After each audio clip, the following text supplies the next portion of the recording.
कम बच्चों, MCQ discussion on caesarean section. ठीक है, so let us start. First question is indication of classical caesarean section and the options are cervical cancer, contracted pelvis, non reassuring fetal heart rate and none. तो क्या answer होगा? इसका answer होगा cervical cancer. Classical caesarean section में upper uterine segment पे incision देते हैं, एक वर्टिकल इंसिजन देते हैं अपर यूटराइन सेगमेंट पे, और usually lower segment caesarean section perform किया जाता है। तो अपर सेगमेंट पे तभी इंसिजन देते हैं जब लोअर सेगमेंट तक नहीं पहुंचा जा सकता, या तो वहाँ बहुत वस्कुलैरिटी है ना, जैसे एंटीरियर प्लेसेंटा प्रीविया है काफ़ी वेस्कुलर, या फिर बड़ा सा फाइब्रॉइड है, या फिर बहुत एडिशंस हैं और हम नीचे नहीं जा सकते हैं, लोअर सेगमेंट तक नहीं पहुंच सकते हैं, या फिर सर्वाइकल कैंसर है, क्योंकि सर्वाइकल कैंसर वाले टिश्यू पर अगर हम कभी भी इंसिजन देते हैं तो वहाँ वो टिश्यू बहुत फ्रेजाइल होता है, ब्लीड करता है और स्टिच में नहीं आता है। तो इसका आंसर होगा cervical cancer. Next question. A 30-year-old lady, gravida 2, para 1, presents to the outpatient department at 37 weeks of gestation. History is significant for previous LSCS, lower segment cesarean section. She feels normal fetal activity, CTG is unremarkable, pelvic examination shows a closed os, and clinically inadequate pelvis. Which of the following is the best step in delivery management of the patient? इसमें options हैं elective LSCS now, wait for spontaneous labor with a trial of labor in a tertiary care setup only, elective LSCS at 39 weeks, or emergency LSCS at the onset of labor, induction of labour now. तो क्या answer होगा इसका? इसका answer होगा B option, wait for spontaneous labour with a trial of labour in a tertiary care setup only. ऐसा इसलिए क्योंकि ये पेशेंट जो है इसका सर्वाइकल ऑस क्लोज्ड है। अगर सर्वाइकल ऑस क्लोज्ड है, अगर पेशेंट लेबर में एंटर नहीं की है, तो प्रॉब्लम क्या हो सकती है? प्रॉब्लम हो सकती है कि लोअर सेगमेंट फॉर्म नहीं होगा, और लोअर सेगमेंट अगर फॉर्म नहीं होगा तो जो portion of the uterine wall हम इंसाइज करेंगे वो तो थिक रहेगा, क्लासिकल के जैसा, ब्लीड करेगा, अननेसेसरी ब्लीड करेगा। तो पेशेंट 37 वीक्स है, if she enters into labour, you give a trial of labour, तो लोअर सेगमेंट फॉर्म हो जाएगा, सर्वाइकल ऑस भी ओपन हो जाएगा, and then you can perform, you can give a trial of labour, okay. And if she tertiary care centre क्योंकि वहाँ पर caesarean section की, ब्लड ट्रांसफ्यूजन की फैसिलिटी होती है, और प्रीवियस LSCS में always there are chances of uterine rupture. The next question. A senior consultant visits all the patients for a round in the labor room. Okay, all women are in the latent phase of labor. Depending on the emergency, the consultant should send which of the following patient to the operation theatre for a cesarean section? अब आपको options दिए हैं। A option, primi gravida with type 4 placenta previa not currently bleeding, primary gravida with breech presentation with anemia, gravida 2 para 1 L1 with previous LSCS, gravida 2 para 1 L1 with face presentation। तो इसका answer होगा क्या होगा इसका answer? कौन सा absolute indication है इसमें से, वो देखना है आपको, और किसमें आप जो है वो ट्रायल दे सकते हैं। तो इस केस में grade 4 placenta previa is an absolute indication, उसमें ट्रायल ऑफ लेबर नहीं हो सकता, इसलिए answer A option is correct. बाकी सब नॉन रिकरिंग इंडिकेशंस हैं LSCS के। चाहे ब्रीच है, ब्रीच कोई ज़रूरी नहीं है कि ब्रीच एक बार है तो दूसरी बार भी ब्रीच होगा, है ना, तो फिर उसको हम नहीं लेंगे, उसको वो अनीमिक भी है, उसके लिए हम ब्लड भी अरेंज करके रखेंगे। थर्ड ऑप्शन देखो, प्रीवियस LSCS। तो प्रीवियस LSCS में हमेशा अगर नॉन रिकरिंग इंडिकेशन रहा है पहले, अगर पहले या फिर आप वी बैक ट्राई कर सकते हो अगर एक LSCS है तो। वी बैक क्या होता है? Vaginal birth after caesarean section. तो अगर आपने रप्चर यूट्रस वाला मेरा वीडियो देखा है तो उसमें बहुत अच्छे से मैंने वी बैक एक्सप्लेन किया है, just go through that video. तो उसमें आप फ्लेम्स क्राइटेरिया वगैरह पढ़ सकते हो। Gravida 1, gravida 2, para 1 L1 with face presentation.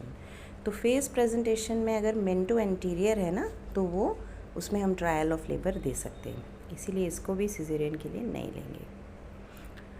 A women with a history of caesarean section in the past, presence in labor at 37 weeks, which of these is an absolute contraindication for VBAC, vaginal birth after cesarean? हम बिल्कुल कब allow नहीं करेंगे ये पूछा है।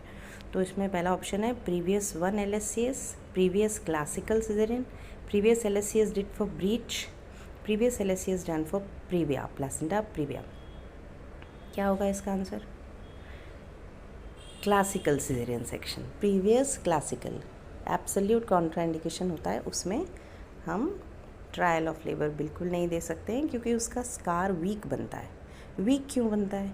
क्योंकि upper segment पे इंसिजन देते हैं, हीमोस्टेसिस भी बहुत अच्छी अचीव नहीं हो पाती, थिक यूटेराइन सेगमेंट होता है, एपोजिशन भी बहुत अच्छा नहीं होता और हीलिंग भी अच्छी नहीं होती है।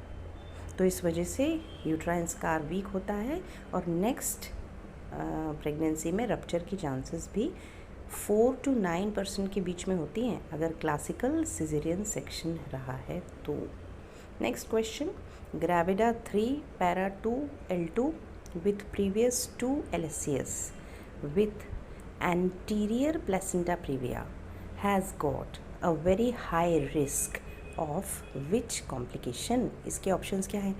पहला है प्लेसेंटा एक्रीटा, दूसरा है वासा प्रीविया, तीसरा अब्रप्शन और लास्ट है नन ऑफ द अबव। क्या होगा इसका आंसर? प्लेसेंटा एक्रीटा होगा। प्लेसेंटा एक्रीटा वो कंडीशन होती है जिसमें प्लेसेंटा एबनॉर्मली जो है वो यूट्राइन वॉल से अधेरेंट रहता है, ट्रियम में इन्वेड कर जाता है और कोई प्लेन ऑफ सेपरेशन नहीं होता और ये प्रीवियस स्कार में ज़्यादा प्रोबेबिलिटी होती है प्लेसेंटा एक्रीटा की। सो मॉर्बिडली अधेरेंट प्लेसेंटा इसको कहते हैं। तो ये प्रीवियस स्कार जहाँ पे होगा, जैसे प्रीवियस 2 LSCS का स्कार है या हिस्टेरोटोमी हुई है उसका स्कार है, तो जब भी कभी एंटीरियर प्लेसेंटा होता है ना तो हमेशा एक आई ऑफ सस्पिशन रखनी पड़ती है कि कहीं। Next question, uterine rupture is most common in. तो इसमें ऑप्शंस हैं anterior lower segment, classical caesarean section, placenta previa और नॉर्मल लेबर। तो इसमें यूट्राइन रप्चर सबसे ज़्यादा कॉमन किस में होगा? यस, सबसे ज़्यादा कॉमन होगा क्लासिकल सिजेरियन सेक्शन में, 4 to 9% रिस्क होती है। Next question, in modern obstetrics the obstetrician always prefers a uterine incision over the lower uterine segment when compare to upper segment as it is easier to repair, heals better, bleeds less. In which of the following indications of cesarean section a lower segment cesarean section is not preferred over classical? तो किस condition में हम LSCS नहीं करेंगे, classical करेंगे? तो वही question आपको इस तरह का पहले पूछा गया। Fetal distress in the first stage of labour, first option. Second, severe degree of contracted pelvis, third option cervical cancer and fourth previous 2 caesarean sections. तो अगेन इसमें आंसर होगा सर्वाइकल कैंसर, क्योंकि सर्वाइकल कैंसर में हम classical prefer करते हैं, बाकी conditions में हम सब LSCS ही करेंगे। Next question, a 24-year-old primigravida presents to the maternity emergency with active labor at 38th week of gestation. The patient is shifted to the labor room and is being managed on escalating doses of oxytocin, तो बड़े question में डरने की ज़रूरत नहीं है, ज़्यादा easy होते हैं वो. द पेशेंट्स पल्स इज़ 98 पर minute, blood pressure is 110/70, respiratory rate is 18 per minute, temperature is also normal, pelvic examination shows fully dilated cervix and the vertex positioned above station 0 with caput. That means some CPD is there, isn't it?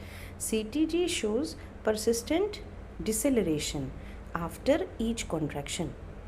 Which of the following is the next best step in managing this patient? तो ये आपने पढ़ लिया. Options देखो. A, increase the oxytocin drip rate. B, ventouse delivery. C, outlet forceps delivery. And fourth, caesarean section. तो क्या answer होगा इसका? इसका आंसर होगा सिजेरियन सेक्शन, डी. क्यों होगा? क्योंकि आपको क्वेश्चन से ये समझ में आ रहा है कि पेशेंट को लेट डिसेलरेशंस हैं सीटीजी मॉनिटरिंग में. पेशेंट फुल डायलिटेशन में है, फुल टर्म प्रेगनेंसी है, फुल डायलिटेशन में है, हेड का स्टेशन 0 से ऊपर ही है. फुल डायलिटेशन मतलब सेकंड स्टेज ऑफ लेबर में पहुंच गई है, फिर भी स्टेशन कहाँ पर है? 0 से ऊपर है, डिसेंट नहीं है और सीटीजी पे लेट डिसेलरेशंस हैं. तो फिर ऐसी कंडीशन में लेट डिसेलरेशंस जो हैं वो बहुत खराब प्रोग्नोसिस वाले होते हैं. उसका मतलब ये होता है कि जो है वो यूट्रोप्लासेंटल इनसफिशिएंसी हो रही है कहीं पर, तो यहाँ हमें सिजेरियन सेक्शन ही करना पड़ेगा. तो अगर आप सीटीजी पढ़ना चाहते हो तो मेरा सीटीजी का वीडियो देखो, उसमें सीटीजी इंटरप्रिटेशन में मैंने पूरी सीटीजी का इंटरप्रिटेशन अच्छे से समझाया हुआ है. Next question. A 35-year-old multi-gravida women presents at 38 weeks at the onset of labor pains. On examination, the cervix is 2 centimeter dilated, membranes are intact, and the fetal heart is good. With which of the following findings can the patient be allowed to progress with labor? तो ये बोल रहे हैं कि किस में हम trial of labour दे सकते. ठीक है,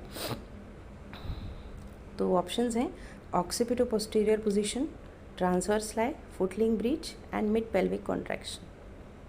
तो क्या हो सकता है इसका आंसर? तो ट्रायल ऑफ लेबर किस में नहीं दोगे? मिड पेल्विक कॉन्ट्रैक्शन में देंगे क्या? नहीं देंगे, क्योंकि पेल्विस कॉन्ट्रैक्टेड है, आगे तो बढ़ेगा नहीं. फुटलिंग ब्रीच में देंगे?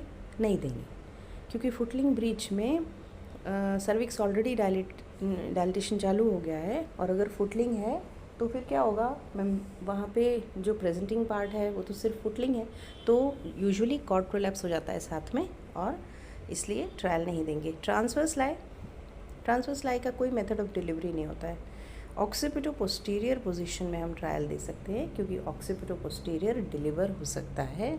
अगर वो परसिस्टेंट ऑक्सीपिटो पोस्टीरियर है तो भी डिलीवर हो सकता है, और अगर उसमें प्रॉपर रोटेशन हो जाए, good size average size baby है, एडिक्वेट पेल्विस है, गुड यूट्राइन कॉन्ट्रैक्शंस हैं, तो फिर ऑक्सीपिटो पोस्टीरियर नॉर्मल डिलीवर हो सकता है. Next question. Chances of uterine rupture are least in LSCS, classical, inverted, low vertical. LSCS मतलब लोअर सेगमेंट वाला, क्लासिक सिजेरियन सेक्शन जिसमें अपर सेगमेंट पे देते हैं, इन्वर्टेड इंसिजन लोअर सेगमेंट पे ही देते हैं, इन्वर्टेड टी शेपेड इंसिजन देते हैं कभी कभी, जब हमें लगता है कि ये जो हमने ट्रांसवर्स इंसिजन दिया है ये सफिशिएंट नहीं है ना, तो हम फिर क्या करते हैं कि हम ज़्यादा स्पेस बनाने के लिए उसी ट्रांसवर्स इंसिजन को अपवर्ड एक्सटेंड कर देते हैं, तो वो उल्टे टी की जैसा हो जाता है ना. तो कोई भी एबनॉर्मल इंसिजन होगा, लो वर्टिकल भी एबनॉर्मल इंसिजन ही है, लोअर सेगमेंट पे वर्टिकल इंसिजन दे रहे हैं, तो सबसे कम चांसेस होंगी LSCS में. 27-year-old gravida 2 para 1 presents to the maternity emergency with active labor at 37th week of gestation. The patient is given a trial of vaginal delivery but undergoes a cesarean section due to arrest of the second stage of labor. A lateral extension of an angle of the uterine incision is given during delivery of the head, which is secured. 2 hours postoperatively, the patient develops abdominal distension and pallor. Pulse is 120 per minute. Blood pressure is 90/60. Physical examination shows postpartum hemorrhage. Laboratory investigation shows a drop in hemoglobin from 10 gram% to 6.5 gram%. Which of the following is the next definite step in managing the patient? इसमें options देखो क्या क्या है. Uterotonics and blood transfusion and monitoring, immediate exploration in operation theatre. तो इसका answer क्या होगा?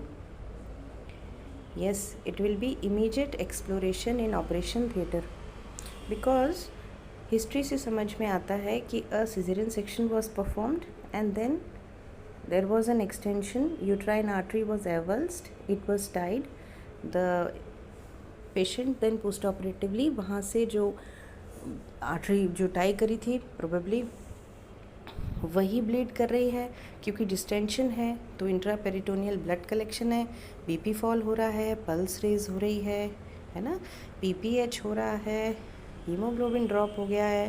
तो क्या मतलब है, इमीडिएटली पोस्ट ऑपरेटिवली अगर इस तरह का कुछ होता है और अब्डोमिनल डिस्टेंशन भी है, मतलब ब्लीडिंग हो रही है, तो ब्लीडिंग का मैनेजमेंट होता है, you do a laparotomy and immediately secure the bleeding vessel. That is the only management for the bleeding patient जो कन्फर्म्ड इसमें ऐसा सी फाइंडिंग है. तो ब्लड ट्रांसफ्यूजन और यूट्रोटोनिक्स से कुछ भी नहीं होगा. Next question. An obstetrician is performing a LSCS for a pregnant woman at term for fetal distress that occurred during active labor. Which of these is the only true statement? कौन सी बात सही है वो पता करना है आपको, ठीक है, रिगार्डिंग सिजरियन सेक्शन. तो पहला तो उन्होंने बोला है exteriorisation of the uterus for repair of uterine incision is a detrimental step and hence avoided. दूसरा है 2 layer closure of uterine incision is associated with less risk of scar rupture. तीसरा है all incidental uterine fibroids should be excise during LSCS. और चौथा है कि lower segment caesarean has lower risk of scar dehiscence in the next pregnancy compare to classical. तो इसमें से एक ही बात सही है. तो इसमें से लास्ट वाली बात बिल्कुल सही है कि LSCS में स्कार डिहाइसेंस की कम चांसेस होती हैं, क्योंकि वहाँ पे जो दोनों फ्लैप्स की थिकनेस है वो एकदम बराबर होती है, तो एपोजिशन अच्छा होता है, हीलिंग अच्छी होती है और वहाँ पे स्कार डिहाइसेंस की चांसेस कम होती हैं. बाकी सब चीज़ें तो गलत है. यूट्राइन फाइब्रॉइड अगर LSCS के समय मिलता भी है तो यू शुड नॉट एक्साइज. छोटा मोटा है तो निकाल सकते हैं, बट अदरवाइज़ जो वो है कि यू शुड नॉट रिमूव, क्योंकि वो ब्लीड करता है. प्रेग्नेंट यूट्रस है ना, ब्लीड करता है, वैस्कुलरिटी ज़्यादा है, बाद में निकालते हैं. 2 layer closure of incision is associated with less risk, ऐसा नहीं है. सिंगल लेयर और डबल लेयर ये पर्सनल प्रेफरेंस पे होता है और लेस रिस्क नहीं होती है 2 layer क्लोजर में. Exteriorisation of the uterus detrimental step नहीं है. जब भी कभी प्रॉब्लम है स्टिच लेने में तो many times, several times exteriorisation is done and it is nothing like that. So next question.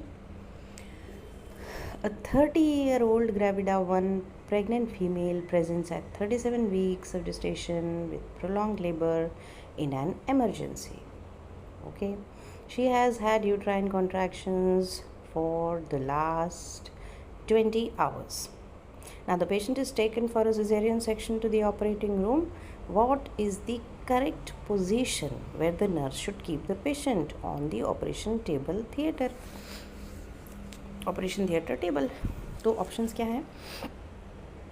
Supine with a wedge under the right hip, semi Fowler's, Trendelenburg's और प्रोन.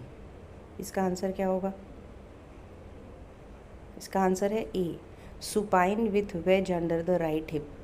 तो सुपाइन मतलब सीधे लेटे और राइट हिप के अंदर आप एक पिलो रख देते हैं, तो उससे क्या होगा, उससे जो इन्फीरियर वेना कावा है ना उसका कंप्रेशन कम हो जाएगा, है ना. जो प्रेग्नेंट यूट्रस दबा रहा था ना, तो जो बेबी है वो कहाँ, लेफ़्ट की तरफ टिल्ट हो जाएगा, है ना, और इन्फीरियर वेना कावा प्रेस नहीं होगी, वीनस रिटर्न बढ़ जाएगा और कार्डिक आउटपुट बढ़िया रहेगा. तो ये वाला ऑप्शन सही है.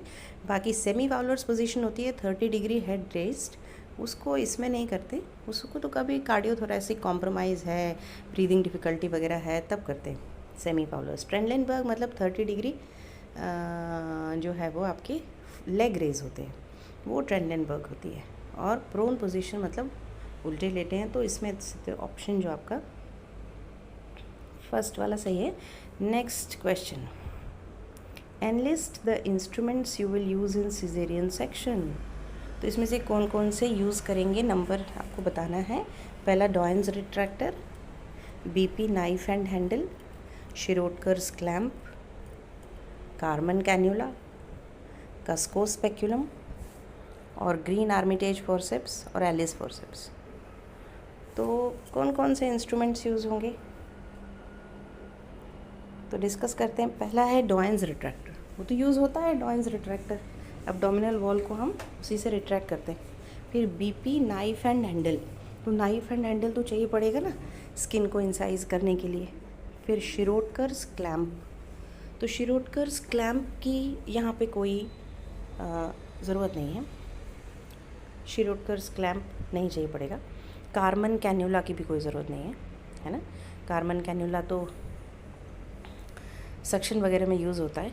कस्कोज स्पेक्यूलम, कस्कोज स्पेक्यूलम तो वेजाइनल स्पेक्यूलम होता है, तो यहाँ यूज़ नहीं होगा। Green Armitage forceps angle of the uterus को हीमोस्टैसिस के लिए हम यूज़ करेंगे, और एलिस फोर्सेप्स यूज़ करते हैं। तो इसका आंसर है 1 2 6 7, यही इंस्ट्रूमेंट सिजेरियन में यूज़ होते हैं। नाउ द नेक्स्ट,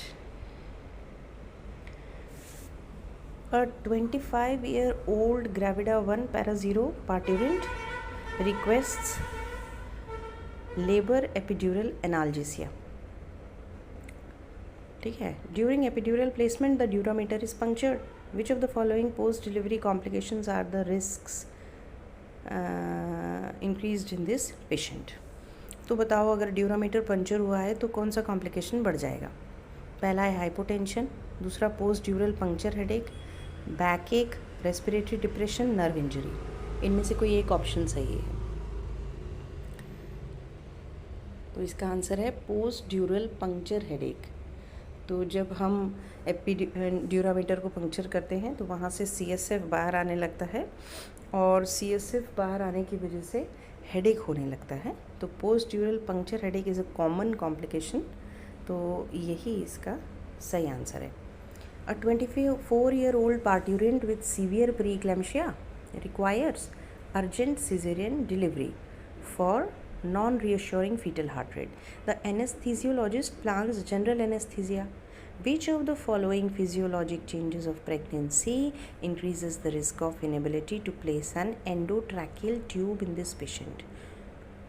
तो सिजेरियन सेक्शन में यूजुअली स्पाइनल एनेस्थीसिया देते हैं L3 और L4 सेगमेंट के लेवल पे, लेकिन कभी अगर प्री क्लैम्शिया है या बहुत पेशेंट ब्लीड कर गई है, हेमरेज हो गया है, तो वहाँ पे जनरल एनेस्थीसिया प्रेफर करते हैं ताकि पेशेंट सडन हाइपोटेंशन में ना चली जाए। स्पाइनल की वजह से हाइपोटेंशन में जा सकते हैं। अब जब GA देते हैं तो उसमें एंडोट्रैकियल ट्यूब डालते हैं, तो वो एंडोट्रैकियल ट्यूब का पैसेज आपको पता है अगर, तो आप इस क्वेश्चन का आंसर दे दोगे। इसके ऑप्शंस हैं increase tidal volume, oedema of the larynx, nasal congestion, delayed gastric emptying, shift of oxygen saturation curve. तो इनमें से कौन सी ऐसी कंडीशन है जिसमें ट्यूब डालने में प्रॉब्लम जाएगी?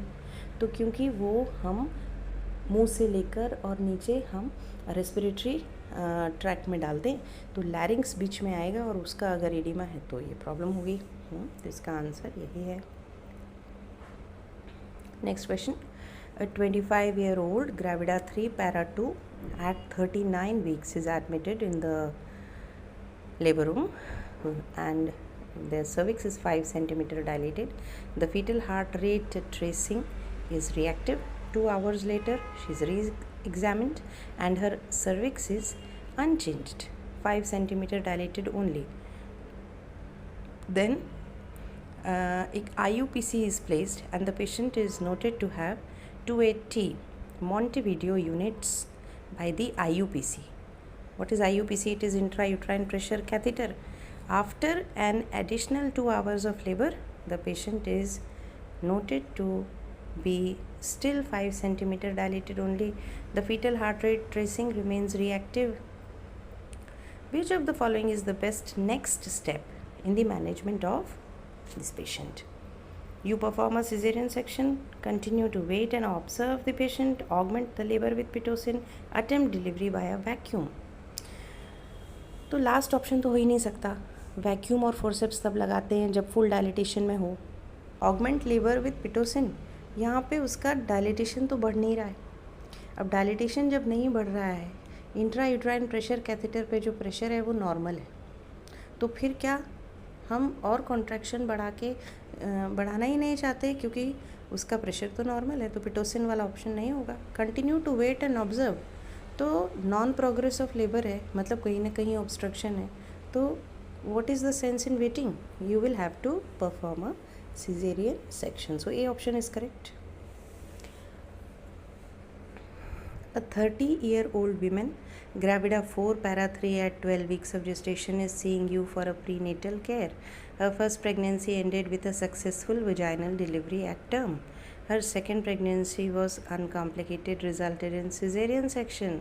So first was normal vaginal delivery, second was a cesarean with low transverse incision for breech. She plans no further children after this pregnancy. And here she is 12 weeks of gestation right now. What is the best advice you can give this patient regarding BBAC? तो पहला option है you are not a candidate for BBAC. दूसरा you are a better than average candidate for BBAC. तीसरा you are an average candidate. और चौथा you should proceed with scheduled repeat cesarean section and tubal ligation. तो क्या advice दोगे? तो यहाँ आप देख सकते हो कि ये जो पेशेंट है ना, इसका पहला तो वेजाइनल डिलीवरी थी और दूसरा वाला सिजेरियन था नॉन रिकरेंट इंडिकेशन के लिए, है ना. तो ये तो एक अच्छी कैंडिडेट है ट्रायल ऑफ लेबर के लिए, वेजाइनल बर्थ आफ्टर सिजेरियन के लिए. तो इसका आंसर होगा you are a better than average candidate for BBAC. Okay, तो ये ऑप्शन इसका सही होगा. Okay, so now the next question.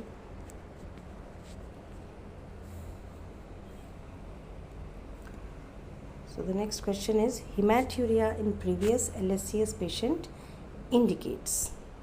So hematuria, what does this indicate? तो अगर UTI, placenta previa, rupture uterus and none, तो previous LSCS में UTI नहीं, हम पहले सोचेंगे कि अगर वो लेबर में है पेशेंट तो रप्चर तो नहीं हो गया. और रप्चर का पहला साइन यही रहता है कि वो अगर एंटीरियर रप्चर है ना यूट्रस का, तो वो ब्लैडर को इन्वॉल्व कर लेता है और ब्लड इन द यूरिन आ जाता है. तो इसका आंसर होगा रप्चर यूट्रस. ठीक है. प्लेसेंटा प्रीविया में हेमेट्यूरिया नहीं होता है, ब्लीडिंग होती है. Okay. Indication 2 of internal podalic version is transverse lie of second twin breech polyhydramnios. क्या आंसर है इसका? Transverse lie of second twin. Internal podalic version में with the membranes intact you reach with your right hand, you try to grasp the fetal limbs, जो ankles को है उसको पकड़ के, एंड देन जो ट्रांसवर्स लाई है बेबी उसको ब्रीच करके, और फिर आप मेम्ब्रेन को रप्चर करके और ब्रीच एक्सट्रैक्शन से बेबी को डिलीवर करा लेते हो. तो ये सेकेंड बेबी ऑफ ट्विन्स में यूजुअली करते हैं. Next question, a 21-year-old parturient is considering epidural analgesia. She would like to know which of the following is increased in patients with epidural analgesia. तो epidural analgesia में क्या क्या चीज़ें बढ़ जाती हैं ये पूछा है आपसे. Prolong labour, caesarean delivery, neonatal depression, cerebral palsy, episiotomy. क्या बढ़ जाएगा? तो इसका आंसर है प्रोलॉन्ग लेबर. और कॉज क्या होगा? कॉज ये होगा कि क्योंकि एपिड्यूरल देने से मैटरनल एफर्ट्स कम हो जाते हैं, है ना. एपिड्यूरल एनेस्थीसिया देने से मैटरनल एफर्ट्स, जो वॉलंटरी एफर्ट्स होते हैं ना, वो कम हो जाते हैं. इस वजह से प्रोलॉन्ग लेबर बहुत देखने में आता है. सिजेरियन डिलीवरी क्यों बढ़ेगी? नहीं बढ़ती है. न्यूनेटल डिप्रेशन आप ऐसा कोई सिडेशन थोड़ी देते हो, तो वो भी नहीं होता है. और ना सेरिब्रल पाल्सी. सेरिब्रल पाल्सी तो फीटल हाइपोक्सिया की वजह से होती है, तो वो इसमें नहीं होगी. एपिजियोटमी की भी कोई रोल यहाँ नहीं है, वो इररेलेवेंट है option. Next question, risk of rupture of LSCS is. तो LSCS lower segment caesarean section में रिस्क होती है 0.05 से लेके 1.5% के बीच में। तो थर्ड ऑप्शन करेक्ट है 1.5%। Which of the following is an absolute indication for caesarean section? तो एब्सोल्यूट इंडिकेशंस और रिलेटिव इंडिकेशंस होते हैं सिजेरियन के। एब्सोल्यूट इंडिकेशन मतलब जिसमें करना ही पड़ेगा, आप ट्रायल नहीं दे सकते। Central placenta previa, breech, BOH और प्रीवियस सिजेरियन डिलीवरी। तो इसका आंसर क्या होगा? Yes, central placenta previa. There is no other method, you have to do a caesarean only. Breech में you can give trial of breech. Bad obstetric history में ऐसा caesarean ही करना पड़े ऐसा कुछ नहीं होता है। पहले आपको कॉजेज़ ढूंढने पड़ते हैं कि ऑब्स्टेट्रिक हिस्ट्री बैड क्यों है ना, और फिर उसका मैनेजमेंट करना पड़ता है। उसका सिजेरियन से कोई रिलेशन नहीं है। हाँ, ये ज़रूर है कि अगर प्रीशियस प्रेगनेंसी होती है और अगर कोई ऐसा इंडिकेशन है तब हम ज़रूर सीजर करते हैं। प्रीवियस सिजेरियन डिलीवरी को you can give a trial for VBAC if indicated, तो ये भी नहीं होगा। Uterine rupture is most common in anterior lower segment, classical cesarean section, placenta previa, normal labor। तो इसका आंसर है क्लासिकल सिजेरियन सेक्शन। वो तो है ही, 4 to 9% रिस्क होती है क्लासिकल सिजेरियन सेक्शन में स्कार के रप्चर की नेक्स्ट प्रेगनेंसी में। ठीक है। B Lynch suture is applied on cervix, uterus, fallopian tubes and ovaries। What will be the answer? Uterus. The answer is uterus। तो B-Lint suture PPH को control करने का एक मेथड होता है। Usually step wise management of PPH होता है, surgical management है ये। तो जब आपने मेडिकल मेथड्स ट्राई कर लिए, लेप्रोटमी किया और उसके बाद में आप पहले यूट्राइन आर्टरी को लाइगेट करोगे बायलैटरल, ओवेरियन आर्टरी को लाइगेट करोगे बायलैटरल।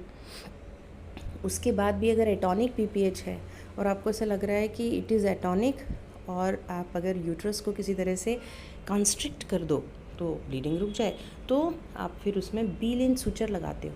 एक तरह से जैसे आप उसको बांध देते हो उस सूचर से यूट्रस को, हाँ, और कोशिश करते हो कि एटॉनिक PPH की जो ब्लीडिंग है ये रुक जाए। ठीक है। And now the last question, a pregnant female had meconium stained liquor and underwent emergency LSCS. Okay. A few days later her condition deteriorated. USG showed edematous bowels. What is the cause? तो क्या हो सकता है? Meconium peritonitis, paralytic ileus, adhesive intestinal obstruction and intra-abdominal abscess. So what will be the answer? Yes, it can be meconium peritonitis. The meconium, it went into the peritoneal cavity and then it led to inflammation of the peritoneum also and the bowels also, and so meconium peritonitis is the right option। LSCS में paralytic iliacus की बहुत कम chances होती हैं और generally septicaemia होता है तब हो जाता है paralytic ileus. Adhesive intestinal obstruction की भी चांसेस बहुत कम होती हैं। लोअर सेगमेंट में हम बाउल से इतना डील नहीं करना पड़ता है। क्लासिकल में ज़रूर बाउल हैंडलिंग ज़्यादा होती है ना। तो this is all about the caesarean sections.